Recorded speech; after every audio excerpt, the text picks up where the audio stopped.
अस्सलाम वालेकुम नाज़रीन, मैं हूं मोहम्मद जुनैद हलीम। उम्मीद है आप सब खैरियत से होंगे। नाज़रीन, गुज़श्ता रोज़ हमने आपको खबर दी थी, वाशिंगटन पोस्ट ये दावा कर रहा है कि पाकिस्तान और अफगानिस्तान के दरमियान एक बड़ी जंग होने वाली है और इसी खदशे के पेश नज़र अब एंट्री हुई है सऊदी अरब की। सऊदी अरब में एक और दौर होने जा रहा है पाकिस्तान और अफगानिस्तान के हुकाम के दरमियान, और इस बार कोशिश की जा रही है कि किसी तरीके से अफाम तफहीम से मामला को हल किया जा सके। लेकिन अब लग रहा है कि अगर ये कोशिश भी नाकाम हुई तो फिर जंग से इन दोनों मुल्कों को कोई रोक नहीं पाएगा। और वैसे तो मुकाबला नहीं है, पाकिस्तान की सलाहियतें, पाकिस्तान की कैपेबिलिटीज कहीं ज्यादा है। अगर भारत को हम सबक सिखा सकते हैं तो अफगानिस्तान को काबू करना हमारे लिए कोई मसला नहीं है। लेकिन फिर भी हम वेलकम करते हैं इन कोशिशों को। कौन कौन शामिल है इन मुज़ाकराती अदवार में, और पाकिस्तान की तरफ से कौन नुमाइंदगी कर रहा है, अफगानिस्तान की तरफ से कौन कौन पहुंच चुका है, उसमें से क्या मुमकिन तौर पर निकल सकता है, इसका अहवाल कुछ ही देर में आपके साथ शेयर करते हैं। फिर आपको बताएंगे कि ताजिकिस्तान भी ये कह रहा है कि एक हफ्ते के अंदर दूसरी कार्रवाई हुई जिसमें उनके 5 शहरी, जिसमें कुछ चाइनीज भी हैं, वो जान से गए हैं। ताजिकिस्तान की तरफ से, उनके सदर की तरफ से इंदिया दिया गया है, वार्निंग दी गई है कि अब वो कोई बड़ी कार्रवाई अफगानिस्तान के खिलाफ करने जा रहे हैं। साथ में खबर है कि पीपल्स लिबरेशन आर्मी और पाकिस्तानी फोर्सेस के दरमियान बहुत ही जबरदस्त किस्म की मशकें होने जा रही हैं। मेडन स्ट्राइक नामी एक तो पहले ड्रोन्स की कुछ मशकें हुई, जिसमें ड्रोन्स के हवाले से जो पाकिस्तान का दिफा है वो कितना मौसर हो चुका है उसका अमली मुजाहरा किया गया। और फिर वॉरियर 9 नामी जो मशकें हैं वो पाकिस्तानी फोर्सेस और पीपल्स लिबरेशन आर्मी के दरमियान हो रही हैं। और इसका मकसद क्या है, कब से ये जारी है और इसमें क्या कुछ बेहतर बनाने के लिए ये मशक की गई है, इसका अहवाल आप तक पहुंचाते हैं। और फिर आपको बताएंगे कि मारखोर फिर से घुस गया है भारत के अंदर, और राजस्थान के इलाके से एक शख्स को गिरफ्तार किया गया है पाकिस्तान के साथ मारखोर के साथ राब्तों के इल्जाम में। और फिर एक और भी इंडियन है जो कि 2018 में उसे हिरासत में लिया गया था कि उसने मुबैना तौर पे ब्राह्मोस मिसाइल, जिसके ऊपर बड़ा नाज है भारतीयों को, बड़ा इतराते हैं वो, रशिया की मदद से ये ब्राह्मोस टेक्नोलॉजी उन्होंने हासिल की है, उसे बनाया है और पाकिस्तान के खिलाफ इस्तेमाल करने का वो दावा भी करते हैं। लेकिन वो टेक्नोलॉजी पहले ही पाकिस्तान तक पहुंच चुकी है और उस शख्स को अब क्लीन चिट भी मिल गई है। यानी कि एक को एक तरफ हिरासत में लिया गया है ISI को मालूमात फराहम करने के जुर्म में, क्योंकि ऑपरेशन सिंदूर में कहा जाता है कि जी उस शख्स ने पल पल की जो रिपोर्ट्स हैं, जो मूवमेंट्स थी उनकी फोर्सेस की, वो पाकिस्तान को दी गई उसकी तरफ से, और कुछ तस्वीर भी भेजी जाती रही, व्हाट्सएप पर राब्ते में भी रहा। उसका नाम क्या है, क्या कुछ उसने किया, ये भी आपको बताएंगे। कि ब्राह्मोस जो मिसाइल की इंफॉर्मेशन फराहम करने वाला शख्स था, जिसका नाम बताया जाता है अग्रवाल, निशंत अग्रवाल, इसे बाइज्जत बरी करने की अब बात हो रही है। मुमकिन तौर पे इसने क्या कुछ भेजा है वो भी आपको बताएंगे। और साथ में आखिर में आपको खबर देंगे कि श्रीलंका में आपके इल्म में है एक बड़ा तूफान, समुद्री तूफान, जिसकी जद में आकर 200 से ज्यादा कीमती जाने जा चुकी हैं, हलाकतें हो चुकी हैं। पाकिस्तान फौरी तौर पर रेस्क्यू के लिए पहुंचा है, पाकिस्तान की नेवी का दस्ता वहां पहुंचा है। और एक अच्छी खबर भी है, और अच्छी खबर की हमें तारीफ करनी चाहिए, भारत की तरफ से अपनी एयर स्पेस को खोला गया है पाकिस्तान के रेस्क्यू का जो मिशन था उसे जाने के लिए श्रीलंका। और यकीनी तौर पे हम इसकी तारीफ करते हैं इस इकदाम की, और अगर अपनी जो एनर्जीज हैं उसे सही तरह पे, सही साइड पे, सही जगह पे इस्तेमाल किया जाए तो इस खित्ते में, इस दुनिया में बहुत सी बेहतरी, बहुत सी तरक्की हो सकती है। और इसी तरह से हम समझते हैं कि मुश्किल के वक्त में कम अज कम एक दूसरे का साथ देना चाहिए। पाकिस्तान की जो काविशें थी, पाकिस्तान ने जो रेस्क्यू अमल किया है, पाकिस्तान की तरफ से जो राशन या जो दीगर इमदादी सरगर्मियों के साथ साथ एड पहुंचाई गई है, उस सब की एक्नॉलेजमेंट श्रीलंकन मीडिया की तरफ से भी की जा रही है। तो तमाम खबरें, इसका अहवाल एक एक करके आप तक पहुंचाते हैं। पहली डेवलपमेंट बहुत ही अहम है, गुज़श्ता रोज वाशिंगटन पोस्ट की खबर हमने आपको दी थी, जिसमें इस खदशे का इजहार उन्होंने किया था कि पाकिस्तान और अफगानिस्तान के दरमियान एक बड़ी जंग होने वाली है, क्योंकि अफगानिस्तान भी भारत की डगर पर चल रहा है, उन्हीं की लाइन को अडॉप्ट किए हुए है और न्यू दिल्ली से मुसलसल डायरेक्शन ले रहा है दोहा। और हम देख रहे थे कि इस्तांबुल में होने वाले जो मुज़ाकराती दौर थे वो नाकाम हुए, क्योंकि नई दिल्ली से डायरेक्शन आती थी काबुल में, काबुल से आती थी यहाँ पर मुज़ाकराती अमल को सबोताज किया जाता था।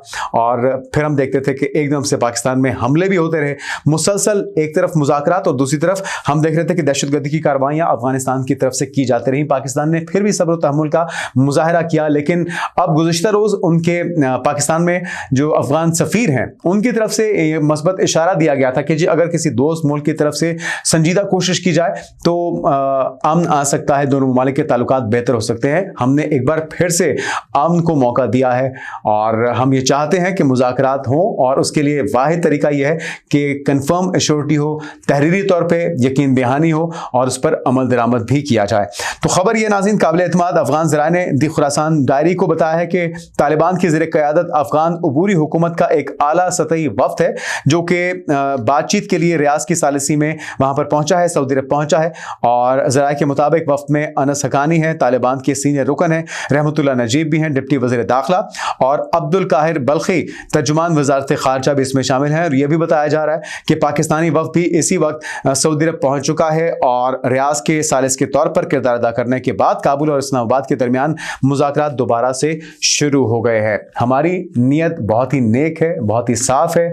सिर्फ एक तरीका हो सकता है इन मुज़ाकरात को कामयाब करने का, पाकिस्तान में दहशतगर्दी को ना आने दिया जाए अफगानिस्तान से, और अगर खुदा न खास्ता दहशतगर्दी होती है तो फिर उन दहशतगर्दों को अफगानिस्तान में पनाह ना दी जाए। हमें कार्रवाई करने का उनके खिलाफ पूरा हक है। अच्छा, एक और भी हमने देखी है रिसेंट पास्ट में कि अफगान तालिबान या टीटीपी जो है वो अपने साथ खवातीन और बच्चों को कैरी करती है, उन्हें ढाल के तौर पे इस्तेमाल करती है। और आपने देखा होगा कि पिछले कुछ अरसे में जितनी भी कार्रवाइयां हुई हैं जवाबी तौर पे, उसमें ये इल्ज़ाम लगाते हैं कि जी औरतों और बच्चे मारे गए, औरतें और बच्चे मारे गए।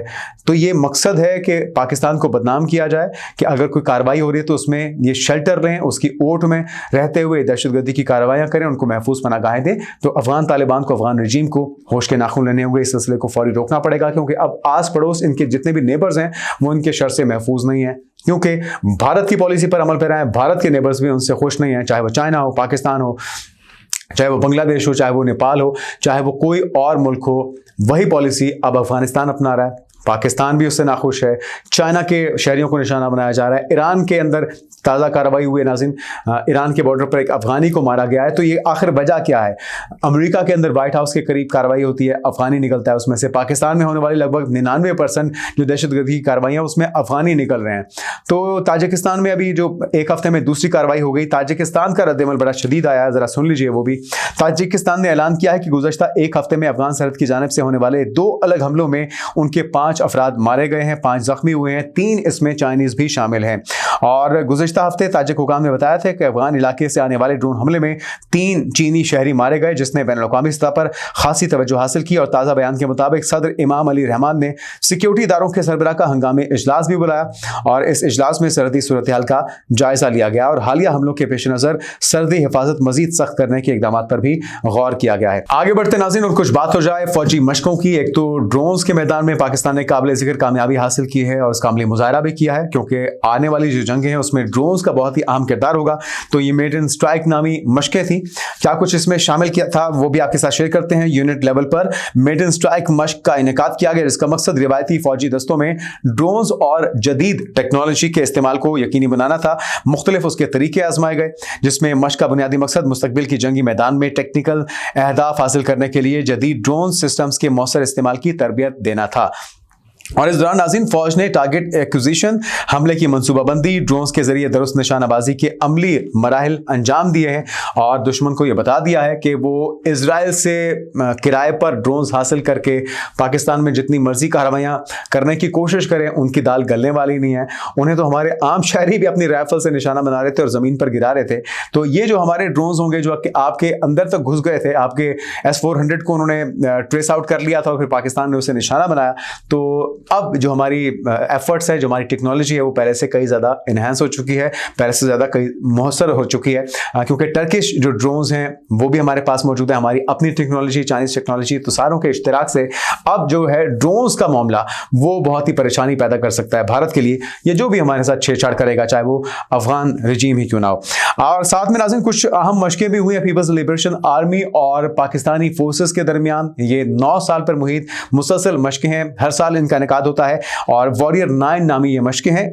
और पाक फौज और पीपल लिबरेशन आर्मी के पाकिस्तान और चीनी दस्तों ने national counter terrorism centre NCTC पबी में इंसदादी दहशतगर्दी की ये मशकें की हैं, और जो हर साल 2 आहिनी पोश भाइयों और स्ट्रेटेजिक इत्तेहादियों की फौज के दरमियान मुनक्किद की जाती हैं। और साथ ही हम आपको ये भी बताएं कि सर्वेलेंस के लिए सरहदी इलाकों में चाइना ने अब अपने ड्रोन्स का इस्तेमाल शुरू कर दिया है और इसकी वजह से इंडियन फोर्सेज जो हैं वो बड़ी खौफजदा दिखाई देती हैं, क्योंकि महाज बहुत ऊंचा है उन्हें अपनी डिप्लॉयमेंट के लिए अपनी वर्क जो एनर्जी है, जो इंसानी मौजूदगी है, उसको यकीनी बनाना पड़ता है। दूसरी तरफ चाइना ने इसका तोड़ निकाल लिया है और वहाँ पे उनके जगह जगह पे जो रोबोट्स हैं वो अब मॉनिटरिंग भी कर रहे हैं, और वो अगर कुछ छेड़छाड़ करेगा तो ना सिर्फ उसकी बर वक्त इतला दी जाएगी हेड ऑफिस में या बेसिस पे, बल्कि उसका बंदोबस्त करने के लिए भी चाइना ने इंतजाम कर लिया है। और इसकी वजह से सरहदी इलाकों में इंडियन फोर्सेस के अंदर, बीएसएफ के अंदर काफ़ी ज़्यादा खौफ व हिरास पाया जाता है। वो खुद ही वीडियोस बना बना के आप देख रहे होंगे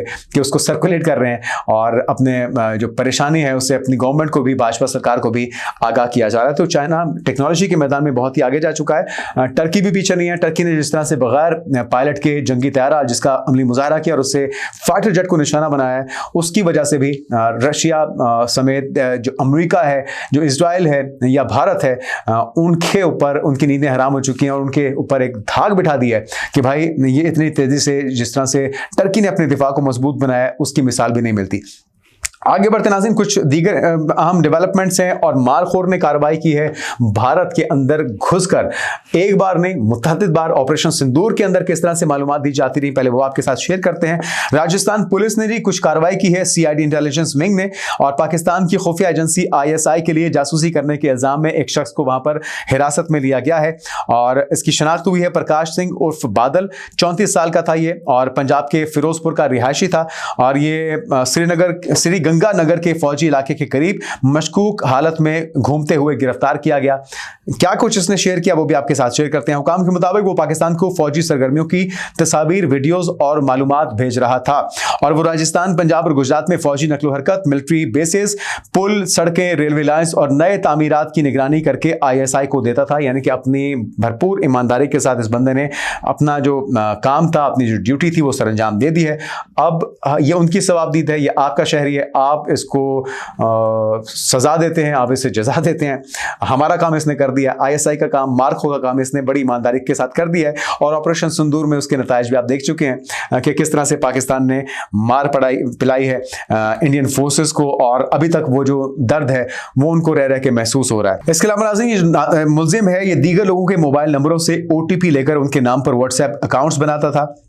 ये अकाउंट्स पाकिस्तानी हैंडलर्स, जासूसी और दीगर सरगर्मियों के लिए इस्तेमाल किए जाते थे, और साथ में 27 नवंबर को साधुवाला मिलिट्री एरिया के करीब मशकूक सरगर्मी की रिपोर्ट के बाद बॉर्डर इंटेलिजेंस टीम ने इसे हिरासत में लिया है। मुतअद्दिद पाकिस्तानी नंबर्स, व्हाट्सएप चैट्स बरामद हुई हैं इसके पास से, और डिजिटल शवाहिद भी इसके पास मौजूद थे। 1 दिसंबर को जयपुर के स्पेशल पुलिस स्टेशन में इसके खिलाफ ऑफिशियल सीक्रेट एक्ट और सीक्रेट एक्ट 1923 के तहत मुकदमा दर्ज किया गया और इसे बाज़ाब्ता तौर पर गिरफ्तार कर लिया गया है। तो हमारी बेस्ट विशेस हैं इस जासूस के लिए जो मारखोर के लिए जासूसी करता रहा है।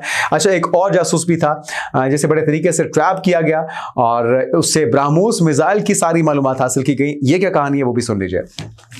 अच्छा, ब्रह्मोस एरोस्पेस के साइंसदान निशिंत अग्रवाल, जिन्हें 2018 में पाकिस्तान के इंटेलिजेंस ऑपरेटिव्स के तौर पे हसास मालूमात जो कि दिफाई मालूमात थी फराहम करने के इल्जाम में गिरफ्तार किया गया था, अब ज़्यादातर बड़े इल्जाम से इसे बरी कर दिया गया है। बहुत ही अच्छी बात है। और आला अदलिया ने इनके खिलाफ इंफॉर्मेशन टेक्नोलॉजी एक्ट और ऑफिशियल सीक्रेट एक्ट के तहत लगाए गए जो संगीन इल्जाम थे वो अब खारिज कर दिए हैं। अच्छा, अग्रवाल को अक्टूबर 2018 में मिलिट्री इंटेलिजेंस और यूपी महाराष्ट्र एटीएस के मुश्तरका ऑपरेशन में गिरफ्तार किया गया। ब्रह्मोस एरोस्पेस लिमिटेड के टेक्निकल रिसर्च सेक्शन में वो तैनात था, जो कि भारत रूस मुश्तरका दिफाई मंसूबा है। तहकीकात में इंकशाफ हुआ कि पाकिस्तानी हैंडलर्स ने उन्हें ऑनलाइन जाल में फंसाकर 3 मॉलवेयर एप्स उनके लैपटॉप पर इंस्टॉल करवाएं, जिसमें क्यू विस्पर है, चैट टू हायर है, एक्स ट्रस्ट है, और ये एप्स एक खातून एजेंट सीजल की तरफ से भेजे गए लिंक्स के जरिए इंस्टॉल हुई, जो खुद को भर्ती करने वाली रिक्रूटर जाहिर करती थी। और ये एप्स असल में स्पाई मॉलवेयर थी जो कि उनके लैपटॉप से डाटा चुराकर पाकिस्तान भेजती थी। निशिंत अग्रवाल और सेजल के दरमियान लिंक्डइन पर भी राब्ता हुआ, जहां वो है एविएशन यूके की रिक्रूटर बनकर सामने आई, और फिर अग्रवाल के लैपटॉप से ब्रह्मोस मिसाइल से मुतल्लिक हसास और खुफिया दस्तावेजात भी मिली, जो कि बैपल के सिक्योरिटी उसूलों के खिलाफ थी, लेकिन इसने अपना काम भी ईमानदारी से किया है। तो हमारी तरफ से यकीनी तौर पर इसे खराज तहसीन पेश किया जाना चाहिए। अपना जो काम है इसने भी ईमानदारी से अंजाम दिया है, और ब्रह्मोस का कोई भी ऐसा राज अब राज नहीं रहा जिसके ऊपर भारत इतराता है, और उसका तोड़ भी पाकिस्तान ऑलरेडी तलाश कर चुका है। और जो मई में होने वाली जंग थी उसे निशाना बना के पाकिस्तान ने यह साबित कर दिया है कि निशिंत ने अपनी जिम्मेदारी भरपूर भरपूर तरीके से निभाई है। अब आते हैं नाज़रीन एक अफसोसनाक वाकया, एक कुदरती आफत जिसका सामना है समुद्री तूफान की सूरत में श्रीलंका को, और डिटवा ये समुद्री तूफान जिसने बहुत ज़्यादा तबाही फैलाई है। 200 से ज़्यादा हलाकतें अभी तक रिपोर्ट हो चुकी हैं, लेकिन इसमें मजीद इजाफे का खदशा भी मौजूद है। वहाँ पे काफ़ी लोग फंस गए थे और पाकिस्तान की जानिब से श्रीलंका के लिए भेजी जाने वाली जो इंसानी इमदादी परवाज़ है उसको भारत ने फ़िज़ाई हुदूद इस्तेमाल करने की इजाज़त दी। ये चीज़ काबिल सताइश है, चाहे वो हमारा दुश्मन है। अगर उसने एक अच्छे पर्पज़ के लिए, एक अच्छे कॉज के लिए पाकिस्तान के लिए फ़िज़ाई हुदूद खोली हैं तो हम उसकी तारीफ़ करते हैं। यही होना चाहिए, इंसानियत की कदर सबसे पहले होनी चाहिए। आपके अंदर का जो बोझ है, जो भड़ास है, जो कि आप गाहे बगाहे निकालते रहते हैं, उसके लिए आपको और बहुत से मौके मिल जाएंगे। तो एक अच्छा इक़दाम है जिसकी हम तारीफ़ करते हैं। तो भारतीय खबर एजेंसी ANI के मुताबिक चंद घंटों में फौरी तौर पर यह इजाज़त दी गई है। पाकिस्तानी नेवी का जो मिशन था और इस फैसले से मुतालिक मीडिया की तरफ से वो कह रहे हैं कि जी खबरें उड़ाई गई कि पाकिस्तान को शायद उन्होंने इजाज़त नहीं दी, तो इसकी उन्होंने तरदीद की है। भारत ने वजाहत की कि इस मामले की हंगामी नौयत को देखते हुए दरखास्त को फौरी तौर पर मंजूर किया गया। पाकिस्तान की तरफ से दरखास्त की गई थी, भारत ने उसे अलाउ किया और फिर पाकिस्तान ने जो किया जाके श्रीलंका में, उसकी इस वक्त वहाँ पर चर्चा है। उनके मीडिया की तरफ से पाकिस्तान की तारीफ की जा रही है, पाकिस्तानी मिशन की तारीफ की जा रही है। पाकिस्तान ने जो इमदाद भेजी यकीनी तौर पर इंसानी हमदर्दी की बुनियाद पर थी, और कोई भी मुल्क हो पाकिस्तान इमदादी सरगर्मियों में पेश पहले भी रहा है और अब भी उसने यही किया है। तो पाकिस्तान नेवी का नाज़रीन ये Z9CE हेलीकॉप्टर था जिसने श्रीलंका के इलाके कोटिका वाता में एक और रेस्क्यू ऑपरेशन कामयाबी से सरअंजाम दिया। ये कार्रवाई श्रीलंका में पाकिस्तान की जारी humanitarian assistance disaster relief missions का हिस्सा है और सर्च एंड रेस्क्यू मिशन के दौरान गुज़िश्ता 5 दिन से फंसे हुए खानदान को छत से महफूज तरीके से निकाला गया। रेस्क्यू किए गए खानदान में 7 माह का एक शीरख्वार बच्चा भी था, एक इन्फेंट भी था।